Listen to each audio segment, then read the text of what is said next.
Hey YouTube. The reason I'm doing this video is today is to talk about different things that are taking place after you succeed at one thing. Okay, you end up doing good at one thing. Have you ever noticed when you do good, bad kind of like shows up to show you ain't really did nothing? Um, that happens a lot. The perfect example, I would say, would be Noah. Noah was considered a perfect man in his time, righteous in all his ways, right? But at the same time, even though he was considered righteous, he began to drink and ended up being naked on the floor. His son seeing him in his nakedness and so much going on and stuff like that, that it took him from being considered righteous to being viewed as something else. So the reason why I'm doing this video is because I want to urge people that even once you succeed, not to succeed and like become something else. A lot of times we get to where we want to be, but we're there now, and a lot of times the devil comes in. He starts to manipulate, he starts to trick you in many different ways. It's not about even being humble, because some people are even tricked in the humble state. So I have seen it happen where people are very humble. You're not out there, but there's other stuff going on, and you don't really know how to deal with it, so you're dealing with it the best that you can. The victory part of it, you won, but remember, it's not just about winning that moment. You got out the fishbowl, you won, so you got out the fishbowl, but now you're in an atmosphere of people, and you got to still keep that fight up. It's not like you just can lay down the fight because you have won one battle. Yeah, I won, or whatever. I'm the greatest. But at the same time, that's just one battle. That's just one fight, and this fight is constant. It's consistent. It's still gonna go on. It's still gonna be happening. No matter what's taking place, you're still gonna be battling, no matter what.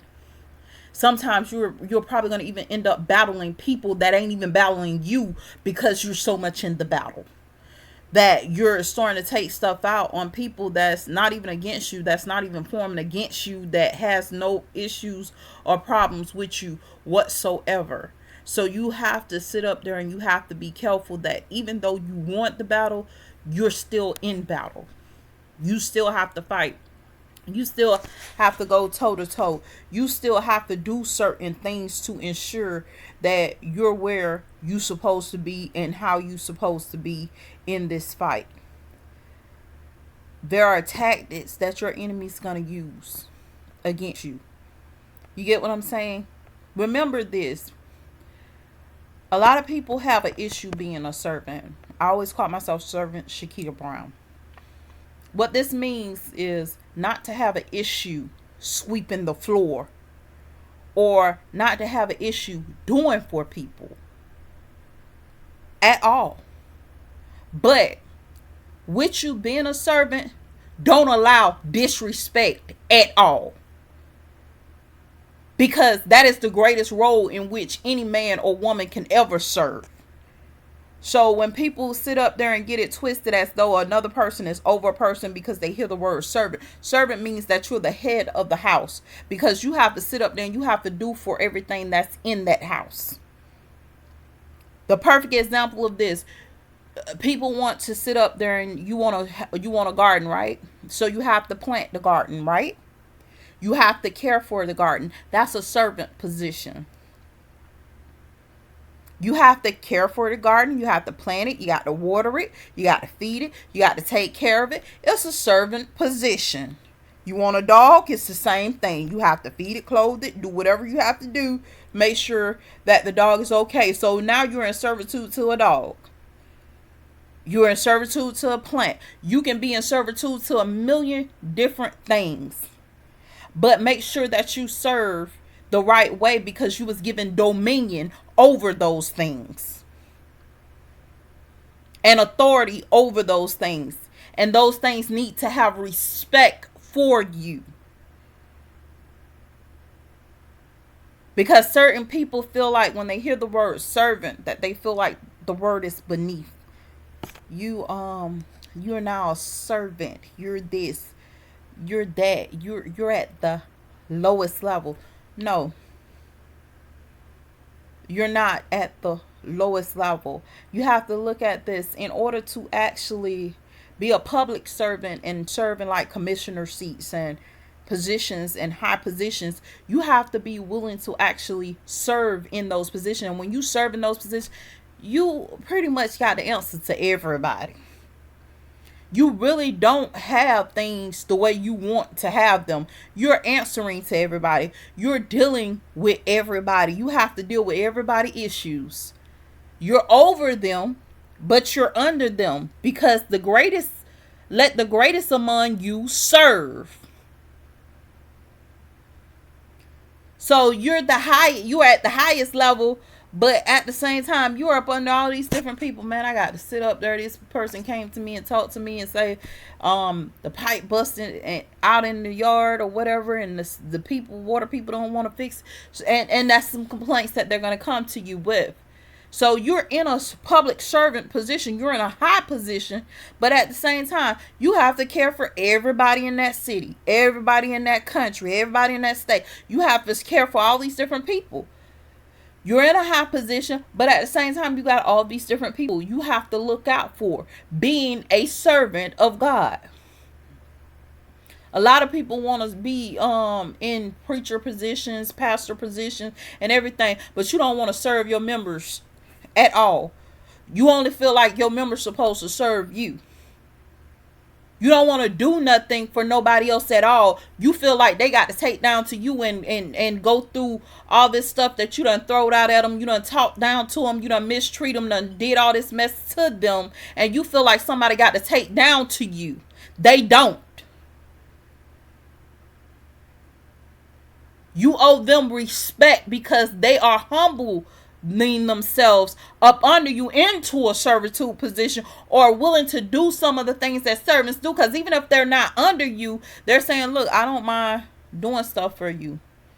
I don't mind sweeping the floor for you. I don't mind doing what you ask me to do, because your family, whatever you are, your family, you're a member of this church, or whatever the case may be, or you this person or that person. But at the same time, don't take advantage of that person, because they have sat up there and they have chosen to do what you have asked and required of them to do. Or nitpick with them. You didn't do this right. Well, if you wanted it done a certain way, you should have did it yourself.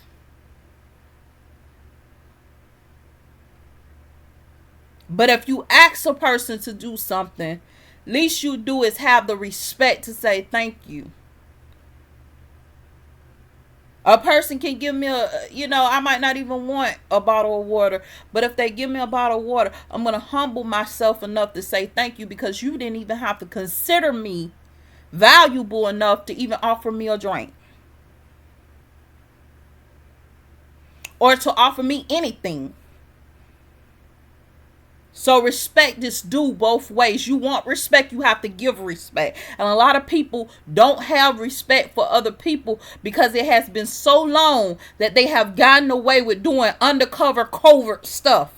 Doing covert attacks against people. Doing covert hurts against your own kind, your own family, your own flesh and blood. That you have gotten away so long with doing all this covert stuff. And some of it's starting to come to the light. And it's really starting to dig up. And the people's looking at you like, I can't believe this one.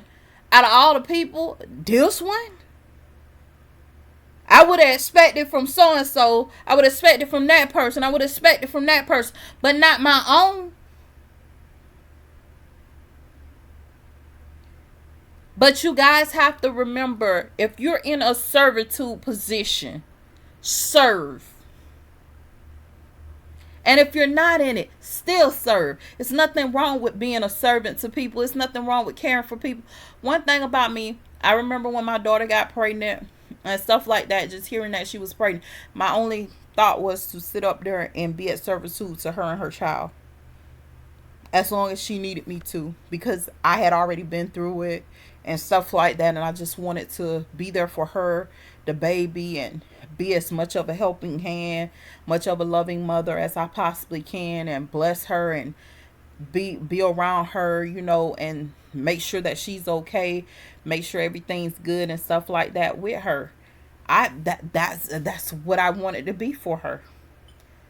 You get what I'm saying? With everything that she was faced with, everything that she was going through, my only thought was to be subservient. Just be there. What you need me to do? You need a cup of water. You need me to sit up there and wash your clothes. You need me to sit up there and wash your back. I know that you're gonna go through a lot. Are you hurting? You need me to go get you some Tylenol or whatever. Just small stuff. A lot of people feel like it take you doing a whole lot of stuff. A lot of people want to have members and stuff. Your members going to the hospital, you don't never go see them. Your members never go see them. Y'all don't want to be servants, but y'all want to be over these people, talking about y'all mothers, sisters, brothers, and stuff like that. These people are in the nursing home being tortured, in the hospital being tortured, and covert is pretty much hiding up what's taking place with these people and stuff like that. And not one of your members, y'all ain't even switching out on shifts. Okay, well, somebody got to be up there with brother so-and-so or sister so-and-so while they in the hospital. We don't leave none of our people at no hospital by themselves with everything going on. We have to keep somebody there. I ain't saying that, hey, they could be taking advantage of both of y'all while y'all up there. Hey, it happens. But at the same time, at least somebody's there being subservient to the person, or being there watching out for the person and overseeing a person. Y'all want shepherd positions, but at the same time, you're not really be a servant, because a servant is a shepherd. You want husband positions in vineyards, but at the same time, you're not ready to sit up there and serve the vineyard. You want high positions. You want the highest place in the temple, but at the same time, you're not ready to sit up there and do what everybody else do in the temple. Listen here. I have to say it like this. You want respect from people, but at the same time, if I was down and come watch my behind, you wouldn't even wipe it. But you want my respect. And don't think that I haven't been there where I haven't done all my duties as a servant to my own flesh and blood. I mean, there's some regrets that I do have, that I wasn't as subservient as I should have been to my own flesh and blood. I say this because somebody has to say it. We are all in darkness. Darkness is a blinded state. Some people feel like they have made it out the fishbowl. No, baby, you're still in a blinded state. But you have a position now over a few people. And even in the little position that they gave you, you can't even do the right thing with the little bit that they gave you. So God sent up there like, how I'm going to bless them with more? You sitting up there, you allowing people to get raped, touched, and everything else going on your watch. You're over these people, but at the same time, and see, some of that stuff is out of your hands. But once you done sent out your command or done what you was supposed to do and did it the right way, it's nothing else you can pretty much do. Once you done did all you can do, can't nobody blame you for anything else. But at the same time, people, remember this. In order to sit up there and have people serve you, teach them the right way to serve by you serving.